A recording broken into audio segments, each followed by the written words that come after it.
அல்லாஹ் நம்ம எல்லாம் உச்சகட்டமான நிலையில் முத்தகீன்களை ஆக்கி அருள் புரிவான். முத்தகி ஆக்கதான் இந்த நோன்பு கொண்டு வந்து கடமையாக்குறேன் குர்ஆன்ல அல்லாஹ் சொல்றான். லஅல்லக்கும் தத்தக்கும். உண்மைதான் அது.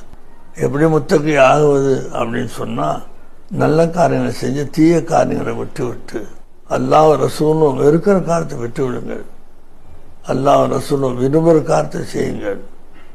இதுதான் முத்தகிக்கு அடையாளமாக. முஸ்லீம், மூமின், முஹ்சின், முத்தகி, முவஹித் 5 தர்ஜாக்கள். இஸ்லாம், முஸ்லீம், ஈமான், மூமின், இஹ்சான், முஹ்சின், தக்வா, முத்தகி, தௌஹீத், முவஹித். இதுக்கெல்லாம் என்ன அர்த்தம், என்ன கருத்து என்று சொல்லி தெரிஞ்சு செயல்பட்டால் உங்கள் மனசு எவ்வளோ சந்தோஷமாக இருக்கும்.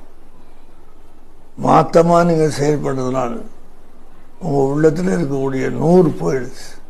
அது எல்லாம் விட்டு காப்பாற்றுங்க. அல்லாஹ்வை பயப்படுங்க. இத்தக்குல்லா ஃபத்தக்குல்லா வத்தக்குல்லா. அல்லாஹ்வோட சொல்லை கேளுங்க. அல்லாஹ் ரஹ்மத்து பரக்கத்தை செய்வான். ஜக்காத்தை கணக்கு போட்டு பார்த்து கொடுத்துடுங்க. அதை ஏழை காசை வச்சுக்காதீங்க. குடல்வாய் ஜன ஆதரியுங்கள்.